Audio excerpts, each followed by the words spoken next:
Hello बच्चों, नमस्कार। कैसे हैं आप लोग? उम्मीद करता हूं सभी विद्यार्थी बढ़िया होंगे और मस्त होंगे। तो आपके जो पेपर हैं 28 तारीख से शुरू होने वाले हैं त्रैमासिक पेपर। तो बेटा आपके लिए त्रैमासिक परीक्षा महासंग्राम लेकर के आया हूं, जिसमें विज्ञान का एक भी क्वेश्चन जो है आपको इस क्लास से बाहर देखने को नहीं मिलेगा।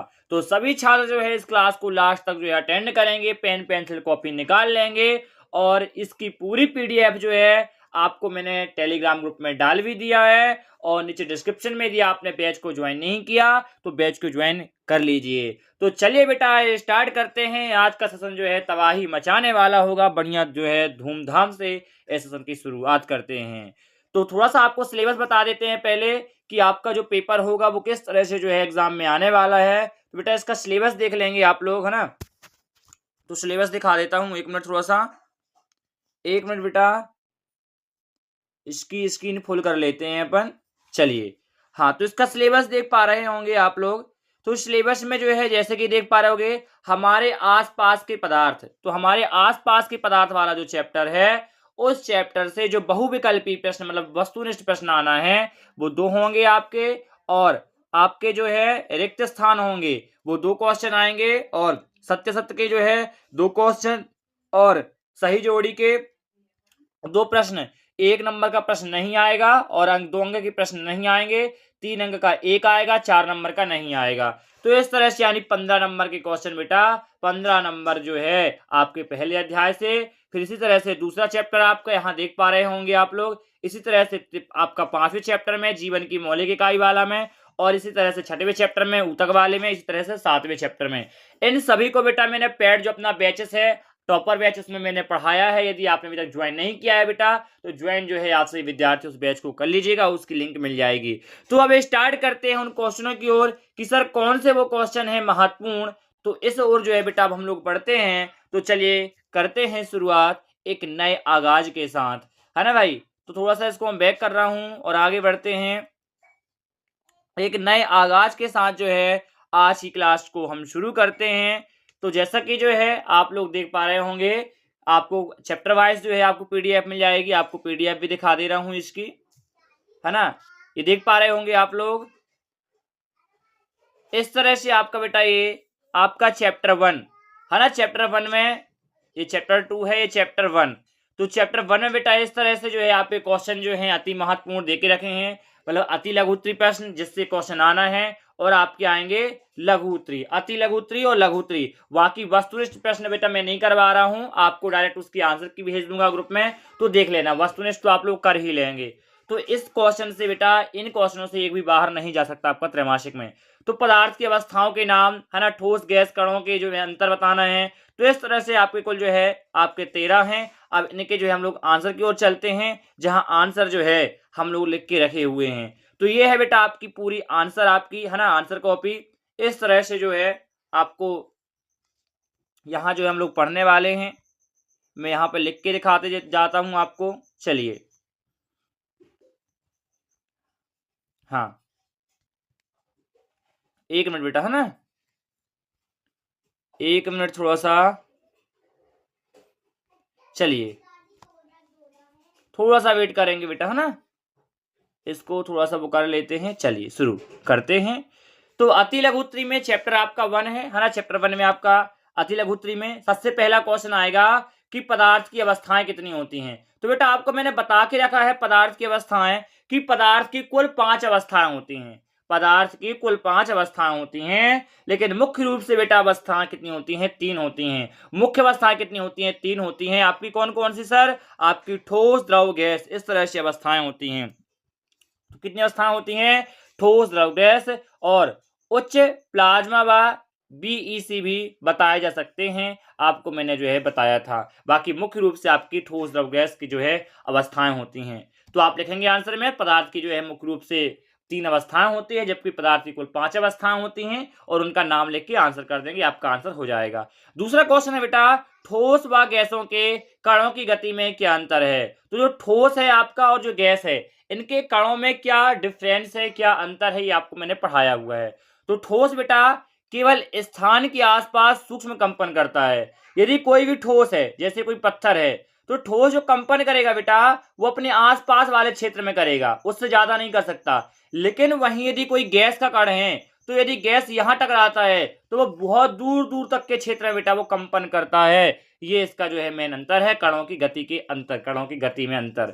तो गैस बहुत दूर तक तीव्र, अनियमित और स्वतंत्र गति करता है। इसलिए देखा होगा यदि मैं यहां से फूंक मार दूं तो यहां तक के जो कण हैं वो उड़ने लगते हैं, कंपन करने लगते हैं, जबकि पत्थरों में ऐसा नहीं होता क्योंकि उनका वजन भारी होता है, उनका द्रव्यमान अधिक होता है। नेक्स्ट बेटा क्वेश्चन है कि अवस्था परिवर्तन की दो मुख्य कारक है। तो मैंने बताया था कि अवस्था परिवर्तन हम दो तरह से कर सकते हैं, नोट्स में मैंने लिखवाया भी दिया है आपको कि ताप में जो है परिवर्तन करके हम लोग उसकी अवस्था में चेंज कर सकते हैं, मतलब ताप को घटा के या बढ़ा के। दूसरा बेटा दाब में परिवर्तन करके जो है हम उसमें परिवर्तन कर सकते हैं। अब नेक्स्ट चौथा क्वेश्चन है कि गैसों में अंतराण्विक आकर्षण बल कम क्यों होता है। तो मैंने बताया था कि जो गैस होते हैं बेटा उनके कण बहुत दूर दूर होते हैं और गतिज ऊर्जा अधिक होती है, इसलिए उनका जो आकर्षण बल होता है बहुत ही नगण्य होता है। ये आप लोग आंसर लिख देंगे। द्रव बनाम गैस, द्रव बनाम गैस कौन अधिक संपीड़न होती है और क्यों। तो गैस है ना, तो कणों के बीच रिक्त स्थान बहुत अधिक होता है, इसलिए आसानी से जो है दबते हैं। तो द्रव बनाम गैस कौन से अधिक संपीड़ित होती है। तो आपकी जो गैस है संपीड़ित क्यों होती है, क्योंकि उनमें जो रिक्त स्थान होता है बेटा वो अधिक होता है, रिक्त स्थान अधिक होने के कारण उसमें संपीड़नता का गुण जो अधिक होता है, ये आपको मैंने बता दिया है। वाष्पीकरण क्या है, तो क्वथनांक से कम ताप पर। तो बेटा एक ऐसा निश्चित ताप जिस पर कोई भी जो द्रव है, लिक्विड है, वो वाष्प में कन्वर्ट मतलब कि गैस बन जाए, वो आपका जो है वाष्पीकृत कहलाया जाएगा, मतलब ऊपर उड़ने लगे। तो क्वथनांक से कम ताप पर द्रव की सतह से कणों का वाष्प में बदलना ही वाष्पीकरण कहलाता है। वाष्पीकरण की दर को प्रभावित करने वाले कारक जैसा कि मैंने बताया था कि तापमान जो है वाष्पीकरण को प्रभावित करती है, सतह का क्षेत्रफल आपका मतलब कि तापमान बढ़ने से उसका वाष्पीकरण दर बढ़ती है, आपको मैंने बताया है। और यदि हम सतह का क्षेत्रफल बढ़ाते हैं तो भी बेटा आपका जो वाष्पीकरण है वो बढ़ता है। जैसा कि आपको मैंने चाय वाला उदाहरण दिया था कि प्लेट में चाय पीते हैं तो जल्दी ठंड जा जाती है, क्योंकि क्यों, प्लेट का क्षेत्रफल अधिक हो गया तो वाष्पीकरण की दर अधिक हो गई, इसलिए वो जल्दी ठंडा जाती है। पवन की वेग मैंने बताया था आपको हवा के द्वारा, है ना। आर्द्रता में बताया था कि क्यों कपड़े सूखने में टाइम क्यों लगता है, आर्द्रता बढ़ने से बेटा उसकी वाष्पीकरण की दर घटती है, ये आपको मैंने बताया था, है ना। द्रव का जो है स्वभाव मतलब वाष्प दाब बताया था। हाँ, तो वाष्पीकरण एक शीतलन प्रक्रिया है क्यों। तो बेटा मैंने आपको बताया था शीतलन मतलब होता है ठंडक महसूस करने वाली प्रक्रिया। तो वाष्पीकरण एक ठंडक महसूस करने वाली, एक ठंडक देने वाली प्रक्रिया है, आपको मैंने बताया था। और आपको यहाँ पर ये भी बताया था मैंने कि इसलिए हम जब सेंट वगैरह छिड़कते हैं, ताड़ पिन लेते हैं या पेट्रोल हमारे हाथ में लगता है बेटा, तो हमें ठंडक सी महसूस होती है। क्यों, क्योंकि वह निम्न ताप पर भी जो है वाष्पीकृत हो जाता है। और जितनी भी वाष्पीकृत जो चीज होता है वो हमें ठंडक पहुंचाती हैं। तो यही लिखा हुआ है कि कण छूटते समय गुप्त ऊष्मा अपने साथ ले जाते हैं। तो कण जो है जब बेटा छूटते हैं उसके ऊपर की ओर उड़ते हैं तो अपने गुप्त ऊष्मा को अपने साथ ले जाते हैं, और शेष द्रव जो है वह जो है शेष द्रव या वस्तु ठंडी रहती है, इस कारण ऐसा होता है। उबलन, उबलन मतलब बॉइलिंग पॉइंट, है ना, बॉइलिंग पॉइंट व वाष्पीकरण में क्या अंतर है। तो उबलन पूरे द्रव में निश्चित ताप पर जो है बुलबुले बनते हैं, क्वथनांक बोलते हैं इसी को हम लोग। वाष्पीकरण केवल सतह पर किसी ताप पर बिना बुलबुले के। गलनांक व क्वथनांक में अंतर। तो बेटा गलनांक आपको बताया था, गलनांक ठोस का जो है द्रव में बनना, मतलब कि ठोस का एक निश्चित ताप पर द्रव में कन्वर्ट होना ही गलनांक कहलाता है। क्वथनांक क्या होगा, वाष्प का एक निश्चित ताप पर बेटा जो है दाब नियत पर होने पर। तो वाष्प का निश्चित ताप, है ना, समझ रहे हो ना। तो वाष्प का जो निश्चित ताप है कि जिस पर कोई भी चीज वाष्प बन सकती हो वो कहलाता है उसका क्वथनांक बिंदु। कि जैसे पानी है तो पानी कितने पर वाष्प बनेगा, तो जितने पर पानी वाष्प बन के उड़ेगा ये उसका कहलाएगा क्वथनांक बिंदु, मतलब ये कहलाएगा उसका क्वथनांक। ठीक, चलिए यही कहता है क्वथनांक। किस अवस्था में विसरण सबसे तेज क्यों, सबसे तेज क्यों, किस अवस्था में विसरण सबसे तेज। तो बेटा जब डिफ्यूजन होता है वो किस अवस्था में होता है। तो मैंने बताया था कि गैसों में जो है डिफ्यूजन बहुत ज्यादा होता है। आपको जब मैंने डायग्राम बनाए थे एच वाला, जब पेड क्लास पढ़ा रहा था, इस तरह से बेटा डायग्राम बनाया था ना आपको मैंने क्लास में कि यहाँ कुछ भरा हुआ है तो उसको देखो यहाँ तक वो भर के आ जाता है। इसी प्रोसेस को बेटा, इसी प्रक्रिया को हम कहते हैं विसरण, है ना। तो यही जो है आपको कहलाएगा। तो कणों की गति अधिक व रिक्त स्थान बहुत अधिक होता है, इस कारण से ये सबसे तेज होती है। धुंधला द्रव बनाम में संपीड़ित विसरण। तो मानक उत्तर क्या हो जाएगा तो गैस द्रव से अधिक संपीड़ित व विसरण अधिक गति अधिक कारण से कण दूर दूर व तीव्र गति करते हैं। ब्राउनियन का गति का नियम क्या कहलाता है? तो द्रव और वायु में निलंबित सूक्ष्म कणों की अनियमित जिगजैग गति। मतलब बेटा आपकी जो है वायु में जो एक अलग से एक जिगजैग जो गति होती है, उसी को बेटा हम लोग ब्राउनियन का जो है नियम कहते हैं। इसको याद रखना है। उदाहरण में देखे होंगे आपने कि जल में परागण, जल में जैसा आपका परागण होता है वो इसी तरह से आपका काम करता है। ठीक है भाई, चलिए हाँ, नेक्स्ट क्वेश्चन इसी में आएगा आपके पहले चैप्टर में ही।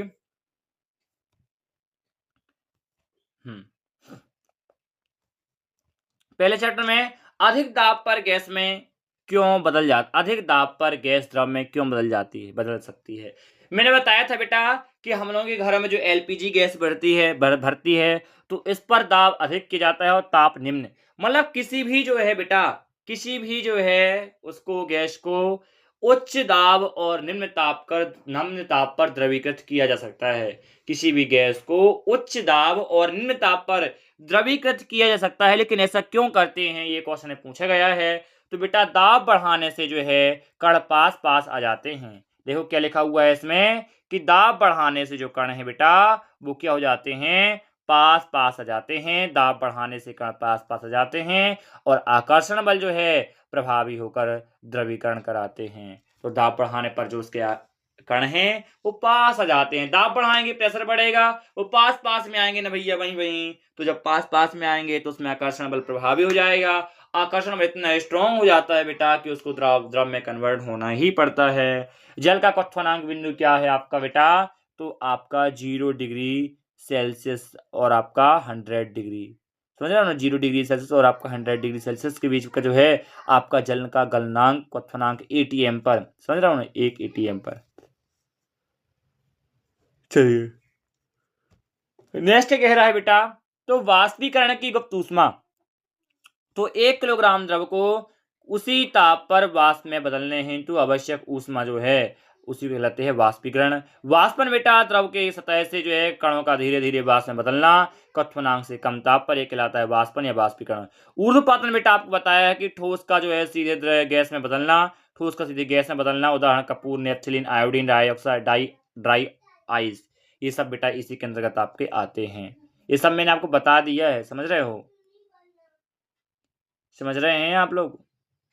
हाँ, नेक्स्ट है आपका बेटा गलनांक परिभाषा आपको पता होगी, है ना। एलपीजी और आपका बेटा सीएनजी का, एलपीजी का फुल फॉर्म होता है लिक्विड पेट्रोलियम गैस। सीएनजी का फॉर्मूला होता है कि compressed natural gas, compressed natural gas इसका फुल फॉर्म होता है बेटा। अच्छे से इसको याद कर लेना और आकर्षण बल के बढ़ते क्रम में व्यवस्थित करिए। जल, चीनी, ऑक्सीजन, इस तरह से हमने इसको व्यवस्थित किया है। क्वेश्चन में अलग मिलेगा, क्वेश्चन इसके पीडीएफ में मिल जाएंगे बेटा, है ना। ये क्वेश्चन नंबर देखना पीडीएफ में और इसको देख लेना तो आपको मैच खा जाएगा। ये आंसर की जारी किया है मैंने उसी की।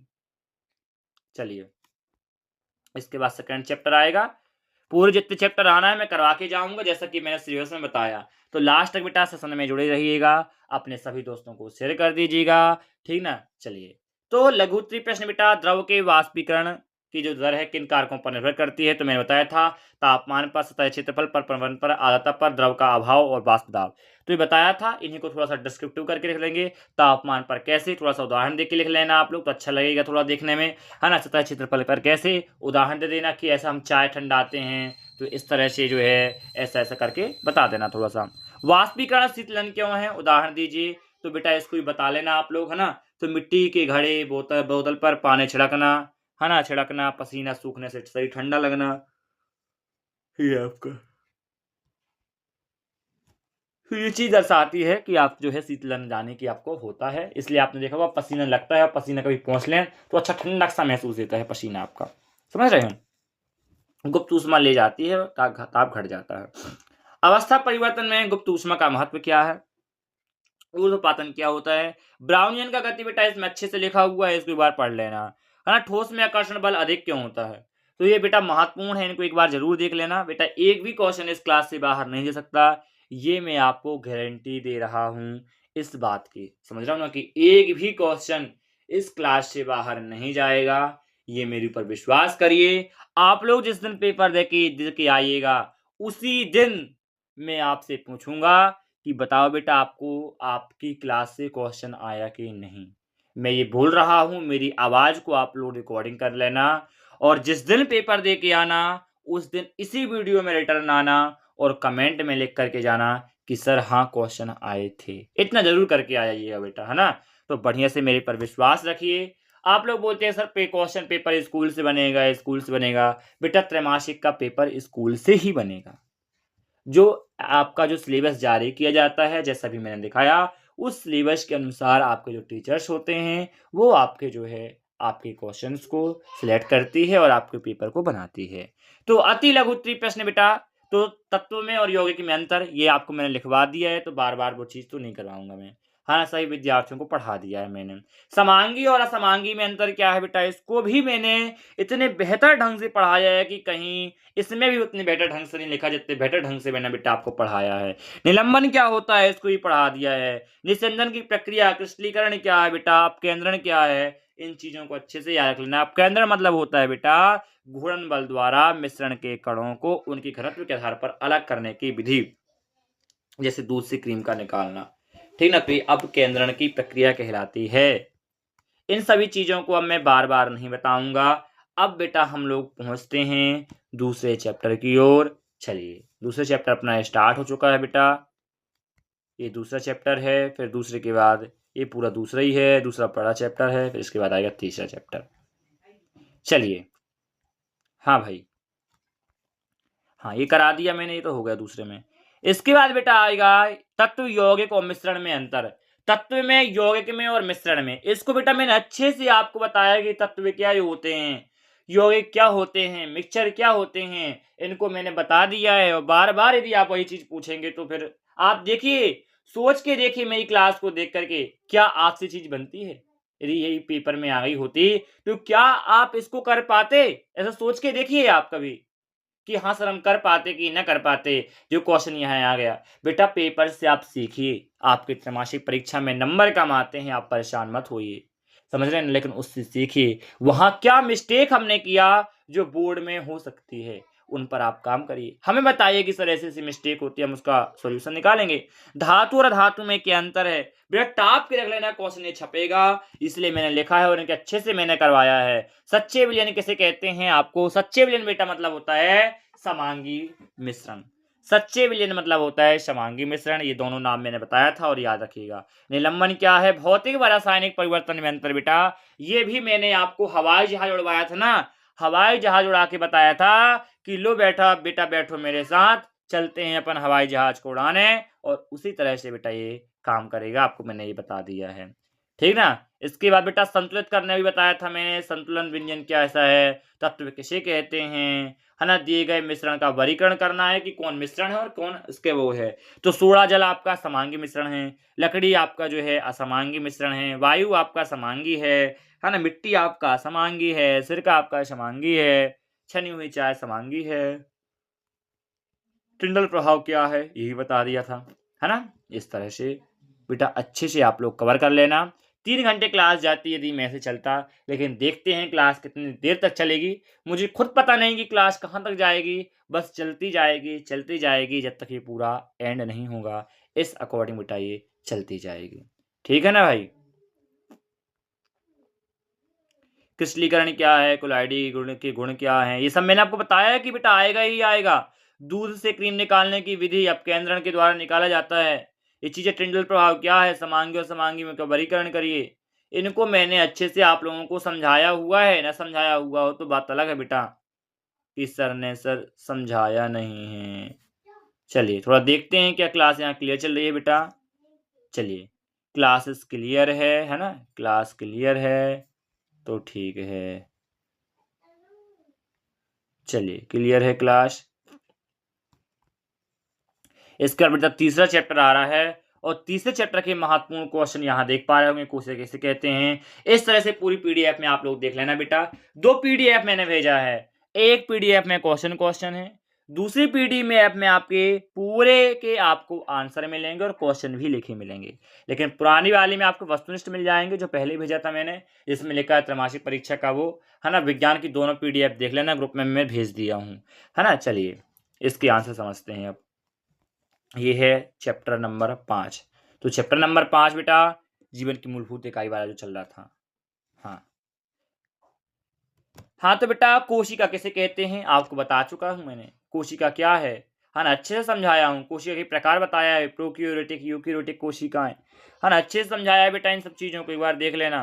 प्लाज्मा झिल्ली क्या है, इसका कारण बताइए। एक वीडियो भेजूंगा, उनको देख लेना आप लोग, है ना। केवल पादप कोशिका में पाए जाने वाले अंगक, इनको अच्छे से पढ़ लेना। और कहीं डाउट होता है आप वीडियो में छोड़ के जाइएगा, मैं बिल्कुल उसे समझाऊंगा। आप लोग बहुत ज़्यादा कमेंट कर रहे थे सर कि यार सर कुछ करा दीजिए, कुछ करा दीजिए इम्पोर्टेंट, आप उनके आंसर भी करा दीजिए। तो मैं लेकर के आया कि नहीं मुझे करवाना चाहिए, तो बेटा मैं लेकर के आया उस चीज़ को। ठीक है ना। महत्वपूर्ण क्वेश्चन है ये, वेरी इंपॉर्टेंट क्वेश्चन। ये देखो पादप जंतु कोशिका में अंतर, इनकी क्लास ही भेज दूंगा तो देख लेना आप लोग। यहाँ चैप्टर ये वाला नहीं हुआ था अपना, है ना, बाकी था चैप्टर ये, और परीक्षाएं आ गई थी। इनको बेटा अच्छे से आप लोग याद कर लेना। संरचना कार्य, है ना, ये एक बार पढ़ बस लेना आप लोग। पादप कोशिका की संरचना में क्या क्या होते हैं मुख्य भाग, आपको एक वीडियो भेजूंगा तो ये चैप्टर से पूरा आ जाएगा आपसे।